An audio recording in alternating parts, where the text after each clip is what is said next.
Bueno, vamos a ver esta presentación donde vamos a tratar la primera parte de la unidad 11. Vamos a presentar un poco lo que son los derivados cárnicos curados. Los derivados cárnicos curados son productos que son sometidos a un tratamiento con sal que puede ir acompañada, y normalmente va acompañada de nitritos, nitratos y otros componentes, o una combinación de ellos, dando lugar a compuestos resultantes de la combinación de estos conservantes con las proteínas de la carne. Eso es lo que tenemos ahí puesto en el tema. Vale. De aquí, ¿qué podemos decir? Pues, por ejemplo, que la sal es un conservante y que este tratamiento con sal que se hace en los productos curados sirve para conservar la carne. Tradicionalmente, históricamente, se ha utilizado solamente la sal, pero debido al peligro y a la problemática que hay con microorganismos como por ejemplo Clostridium botulinum, pues se utilizan los nitratos y los nitritos que inhiben a esta bacteria tan peligrosa. Y bueno, aparte de eso, los nitratos y los nitritos también ayudan a potenciar el color rojo de la carne y por lo tanto ayudan a mejorar también el aspecto de los derivados cárnicos curados. Por otro lado, también decir que la sal, aparte de servir de conservante, también es un potenciador del sabor. Es decir, hace que los sabores presentes en el alimento eh, tengan un sabor más intenso, con lo cual mejora la aceptación del producto por parte de los consumidores. ¿De acuerdo? Y luego, al final, pues lo que pone ahí es que, pues eso, que estos nitratos, estos nitritos, otros componentes que podrían ser otros aditivos, como en el caso, por ejemplo, de los salchichones o de los chorizos, pues se utiliza a lo mejor ajo, se utiliza pimienta, se utiliza pimentón, todos esos componentes al final lo que van a hacer es, pues eso, entremezclarse con la carne, con la grasa y dar al producto final unas características organolépticas pues, específicas y muy interesantes. Bien, pues los derivados cárnicos curados se caracterizan por esta salazón que hemos dicho, por este tratamiento con sal. Y el tratamiento se puede hacer de varias formas. Las tres formas principales son aplicación de la mezcla de curado, es decir, esa sal y esos nitratos y nitritos en seco sobre la superficie de la carne. También se puede hacer por inmersión del producto en la solución de curado, es decir, en una salmuera, y por inyección de la solución de curado en la pieza cárnica, pues con un inyector. Antes se me ha olvidado comentar que los nitratos y los nitritos se caracterizan por ser cancerígenos. En ciertas dosis y cantidades pueden ser cancerígenos. En general, todos los productos cárnicos, la mayoría de los que se comercializan, los llevan. ¿Significa que nos va a dar cáncer si tomamos estos productos? En principio no tiene por qué. En principio las dosis a las que se utilizan son inferiores a aquellas que pueden provocar daño. Pero es verdad que hay detractores de este tipo de productos debido a la utilización de los nitratos y los nitritos por esta capacidad de producir cáncer. Bien, pasamos a la siguiente. En este proceso de curado madurado se realiza pues, un tratamiento de desecación en unas condiciones ambientales adecuadas y controladas. ¿De acuerdo? ¿Qué se controla? La temperatura y la humedad relativa. La temperatura no debe ser demasiado alta para evitar una desecación demasiado rápida y que se cortece la superficie de los productos. Y lo mismo pasa con la humedad relativa. Si es demasiado baja, pues el secado puede ser muy rápido y puede ser contraproducente para la calidad del producto. Entonces hay que controlar una humedad que no sea tan alta que, por ejemplo, pues provoque el desarrollo de ciertos microorganismos o ralentice demasiado el proceso de curado madurado. Y por eso pues cada fabricante pues tiene sus condiciones de temperatura y humedad relativa que normalmente la guardan en secreto porque son el know-how de la empresa, ¿no? Son pues eso, una característica importante que al final va a influir en el sabor y en la calidad del producto final. Entonces, este control de temperatura y humedad de estas condiciones ambientales se realiza para provocar, como dice aquí en la transparencia, en el transcurso de una lenta y gradual reducción de la humedad, la evolución de los procesos naturales de fermentación o enzimáticos necesarios para aportar al producto cualidades organolépticas, características y que garantice su estabilidad durante el proceso de comercialización. Es decir, aparte de desecarse el producto, aparte de perder humedad, también se va a desarrollar una serie de reacciones bioquímicas, unas derivadas de la fermentación de ciertos microorganismos. De hecho, veremos que en ciertos productos se utilizan cultivos iniciadores o starters, es decir, cultivos de microorganismos que se ponen en la masa cárnica para que realicen una fermentación, o enzimáticos, es decir, reacciones enzimáticas que ocurren durante todo este tiempo que el producto se está curando y está madurándose, y esas reacciones bioquímicas, esas transformaciones que se van a producir a nivel molecular, van a dar al producto las cualidades organolépticas características, esos sabores, esos aromas, esa la ternura, ¿no? La terneza, van a contribuir a la estructura incluso del producto, ¿vale? Y sobre todo también va a ayudar a la estabilidad del producto durante la comercialización, es decir, a que no se altere. Por eso es muy importante pues partir de una buena materia prima y realizar un buen proceso de fabricación. Los derivados cárnicos curados los podemos clasificar en dos grandes grupos. Uno sería el grupo de piezas, donde tenemos el jamón curado, por ejemplo. Y luego tenemos las carnes troceadas o picadas, donde ya hemos comentado algunos ejemplos como el chorizo, el salchichón, el fuet y otros. Si hablamos de piezas, podríamos decir que integran este grupo los productos constituidos por piezas de carne identificables anatómicamente. Es decir, nosotros vemos el producto y sabemos de qué parte del animal viene. Entonces, de acuerdo con el origen anatómico de las piezas, tenemos tres grandes grupos. Por un lado tendríamos los jamones o paletas, o mejor dicho, jamones y paletas. El jamón proviene de las patas traseras del animal, que son más grandes que las patas delanteras, donde tendríamos las paletas. Cuando hablamos de jamón, hablamos de cerdo. Y luego tendríamos la cecina. La cecina se obtiene de carne de vacuno o de carne de equino, incluso de ciervo, ¿de acuerdo? Y sufre un proceso también de curado y opcionalmente de ahumado, como ahora veremos. Y luego tenemos otras piezas cárnicas, como el lomo embuchado, por ejemplo, pues que también se curan y sufren un proceso similar a este que estamos comentando. Bien, empezamos con el jamón y la paleta, o el jamón y la paleta curados. Bien, son productos elaborados, como ya hemos dicho, con la extremidad posterior en el caso del jamón y anterior del cerdo en el caso de la paleta, sometidos a un proceso de salazón, es decir, vamos a iniciar el proceso salando con esos aditivos que comentábamos antes, esos nitratos y nitritos y otros que pudieran utilizarse. También podríamos utilizar especias y condimentos. Después de eso se hace un lavado, se hace un reposo y luego hay una etapa de post-salado donde la sal se va a distribuir por toda la masa cárnica y luego una fase de maduración y una fase de secado. ¿De acuerdo? Durante esas distintas fases pues van a ir ocurriendo estas transformaciones y estas reacciones bioquímicas, enzimáticas que comentábamos antes y que van a dar lugar a las características organolépticas propias del producto. La cecina, como ya hemos dicho, proviene mayoritariamente del vacuno, aunque también se hace cecina de caballo, de ciervo y otras especies. Y en principio se elabora con carnes procedentes también de los cuartos traseros o delanteros de estos animales. Es decir, sería un producto similar o equivalente al jamón. En el caso del jamón, ya hemos dicho, proviene de cerdo. En el caso de la cecina, recurriríamos a vacuno, ciervo, equino, etc. Sobre todo vacuno, principalmente vacuno.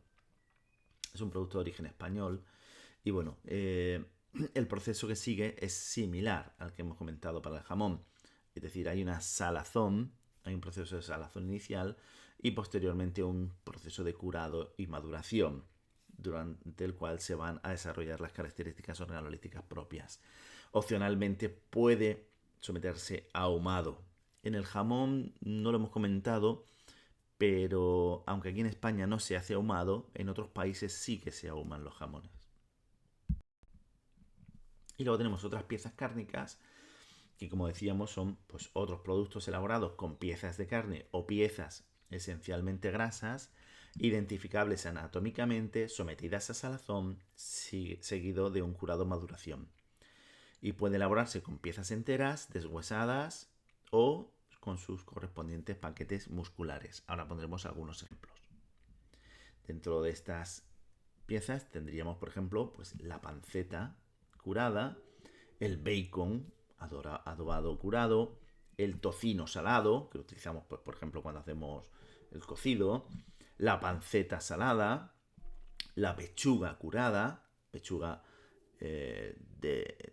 hablaríamos de pollo o de pato o de pavo, el jamón de pato, muy rico también, el lomo embuchado, se realizaría con el lomo del cerdo, o el cabecero de lomo, que sería una parte del lomo de cerdo más rico en grasa, como se ve en la imagen de la derecha. Bien, y vamos a desarrollar un poquito el tema del jamón curado.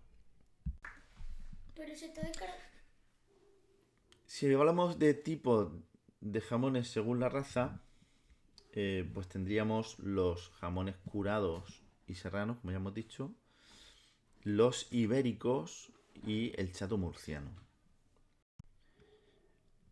El jamón curado lo podemos clasificar en principio en función de la raza del cerdo del que proceden esos jamones. Aquí he puesto jamón curado y jamón serrano, etc. Bien, hay otras denominaciones también, pero bueno, básicamente deciros que, de hecho vais a tener que hacer un trabajo sobre esto, luego lo comentamos. El jamón curado sería el jamón curado en general, pero luego podemos hablar de jamón serrano, que sería una especie de tradicional garantizada. También están las identidades tradicionales protegidas y las denominaciones de origen protegidas también. Tendréis que hacer luego, ya digo, un trabajo sobre esto. Pero bueno, aquí en general estaríamos hablando de los jamones normales, de acuerdo, que proceden de cerdos de raza blanca.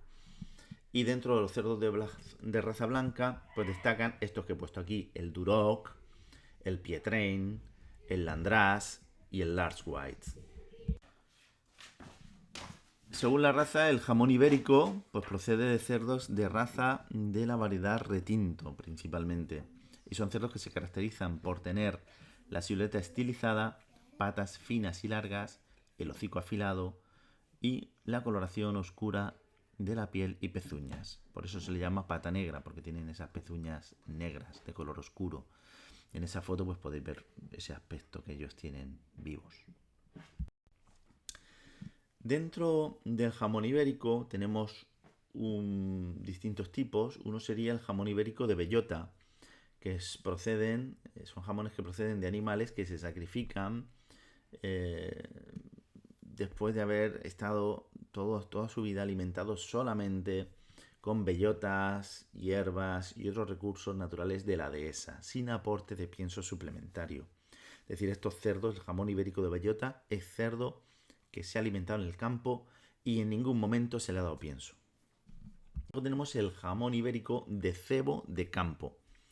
Este, pues en principio está en libertad también, pero se complementa su alimentación con piensos. Normalmente piensos a base de cereales y leguminosas. ¿De acuerdo? Están muchas veces en explotaciones extensivas, otras veces en explotaciones intensivas. Extensivas, pues tienen más espacio para moverse por el campo. Intensivas, pues tienen menos espacio, están más confinados, podríamos decir, pero en ambos casos hablaríamos de cerdo, o sea, de jamón ibérico de cebo de campo. En este caso pueden tener también parte de la superficie de la zona donde están viviendo, puede estar cubierta, una parte, no toda. En el otro caso, si están en el campo, lógicamente no hay nada cubierto, en el caso de los ibéricos de bellota. Y luego tenemos el ibérico de cebo. El ibérico de cebo, el jamón ibérico de cebo, pues son animales que están estabulados, están proceden de cría intensiva y se alimentan solamente de piensos y leguminosas. Estos no comen hierba, no están por el campo y no comen bellotas. Estos simplemente son jamones ibéricos porque proceden de esos cerdos que decíamos antes de variedad retinto, pero no tienen las características que tienen los otros, ¿de acuerdo? Entonces van a tener al final en sus características organolépticas y en su composición van a tener ciertas características del jamón ibérico porque pertenece a esta raza o a esta variedad de cerdo, pero no va a gozar de ciertas características que van a tener los otros cerdos que están andando por el campo, porque esa circunstancia, esa cría extensiva va a favorecer pues que haya una mayor cantidad de grasa intermuscular, es decir, dentro del propio músculo. Y luego tenemos el chato murciano. Estamos aquí en Murcia, tenemos que nombrarlo. El chato murciano, mucha gente piensa que es un cerdo autóctono de Murcia de toda la vida. Y es verdad que es un cerdo que se ha producido en Murcia, pero no es de toda la vida. Se produjo realmente a finales del siglo XIX, principios del siglo XX. Y se produjo mezclando cerdos autóctonos ibéricos, es decir, estos retintos que comentábamos, mezclándolos con cerdos de razas extranjeras importadas, como esas razas de cerdo blanca que comentábamos al principio. Y actualmente se está procediendo a un programa de recuperación porque ha estado a punto de extinguirse. Vamos a ver ahora las características del jamón curado. Y lo primero, vamos a hablar en general de las características organolépticas. ¿De qué van a depender? Pues bueno, en principio están en función pues, de la alimentación, como ya hemos dicho. Si se alimentan de bellota y de hierba, va a tener una composición, la carne, distinta a si se alimentan de bellota, hierba y pienso, o solamente de pienso. ¿Vale? También del procedimiento de salazón, la duración, la cantidad de sal, etcétera, pues todo eso también, la temperatura, la humedad en ese momento, todo eso va a influir. Y por supuesto las condiciones ambientales del secado. Si el secado se realiza más rápido, más lento, de una forma más controlada, menos controlada, si en distintos momentos se utilizan distintas condiciones de tiempo y humedad relativa, todo eso va a influir mucho en las características organolépticas del jamón. También las características del jamón curado van a depender tanto en calidad y composición, van a depender por un lado de la raza, como ya hemos comentado. La composición y distribución de la grasa, es decir, si hay más grasa intermuscular entre los músculos o intramuscular, intermuscular sería dentro de los músculos, intramuscular entre músculo y músculo, esa composición y distribución de la grasa va a estar muy influenciada por la raza. Por otro lado, la alimentación también hemos dicho que influye. Y en este sentido podemos decir que a mayor proporción de ácidos grasos insaturados, vamos a tener un menor punto de fusión de la grasa, es decir, se va a fundir a menor temperatura, va a ser más blanda y más fundente. Esto es una característica, por ejemplo, de los cerdos ibéricos de bellota. Son cerdos o son jamones que se caracterizan por tener esa grasa que simplemente al cortar con el cuchillo empieza a fundirse y solamente al ponerlo en la boca a la temperatura de nuestra boca de 36,5 grados centígrados empieza a fundirse ya esa grasa que se va derritiendo, que se va fundiendo, se va licuando en nuestra boca, pues genera pues una salivación especial y es lo que lo hace tan apetecible. Luego la edad del cerdo también va a influir. A mayor edad, pues la carne va a ser más dura, en principio, y también puede influir en el aroma, en el sabor, sobre todo si es un cerdo macho. Y sobre todo en este sentido, el sexo también influye. Los machos enteros tienen hormonas masculinas que dan el conocido sabor o olor a macho. Y se debe a unas hormonas que son la androsterona y el escatol, que dan un sabor desagradable muchas veces a estas carnes. Por eso, para evitar estos sabores, se castra a los machos nada más nacer, cuando son muy pequeñitos, cuando son lechones, se castran para evitar que los testículos generen y produzcan estas hormonas que dan estos olores. En cuanto a la materia prima, siempre hemos dicho que hace falta utilizar materias primas de buena calidad. Aquí para hacer jamones también, por supuesto. Y tenemos que evitar carnes defectuosas. Este tipo de carnes creo que ya las habéis trabajado en materias primas, pero bueno, las vemos aquí de forma breve. Por un lado, tenemos que evitar carnes PSE. Las carnes PSE son carnes blandas, pálidas y exudativas. Viene del inglés Pale Soft Exudative.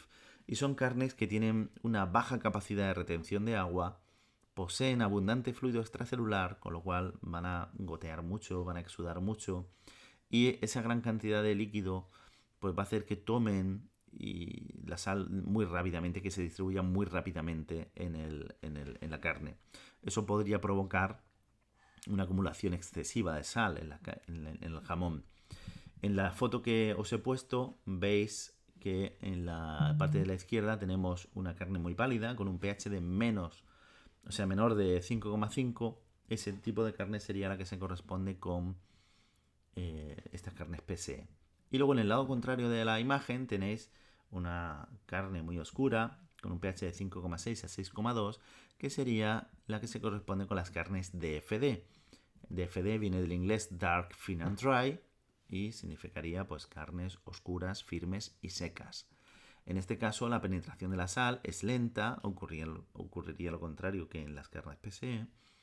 Y también son carnes en las que podemos tener problemas microbiológicos por bacterias gram negativas que pueden dar lugar a putrefacciones.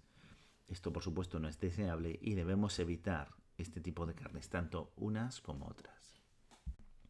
La grasa intermuscular e intramuscular, y con esto terminamos ya esta primera parte del tema. Pues bueno, en cuanto a esto vamos a decir 4 puntos que son muy importantes e interesantes. Por un lado, la cantidad de la grasa afecta durante el proceso de curación en varios sentidos. Por un lado, la difusión salina en carne es 10 a 20 veces mayor en carne que en tocino. Es decir, la sal se mueve más rápido, se distribuye, se difunde más rápido a través de la carne, el músculo, que a través de la grasa, el tocino. ¿De acuerdo? Eso es importante. Si tenemos una capa de una de las laterales, normalmente de la pata del cerdo, es rica en grasa, cuanto mayor sea esa capa, más tiempo va a tardar la sal en penetrar hasta la carne, hasta el músculo. Luego, el siguiente punto dice, a mayor cantidad de grasa, a mayor cantidad de grasa, menor sabor salino.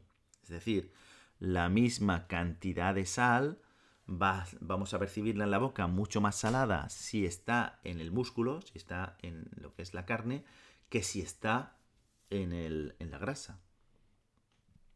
Y luego, el siguiente punto, a mayor cantidad de grasa, mayor jugosidad. La grasa, ya lo decíamos antes, en el jamón ibérico hay una cierta cantidad de grasa mayor, sobre todo del tipo intermuscular, es decir, dentro del músculo, entreverada, y eso le da esa jugosidad especial que tienen estos jamones, muy superior a los jamones curados normales. Y luego el último punto, cuanto mayor es el nivel de grasa intermuscular, mayor es el de grasa intramuscular, es decir, normalmente están relacionados los dos.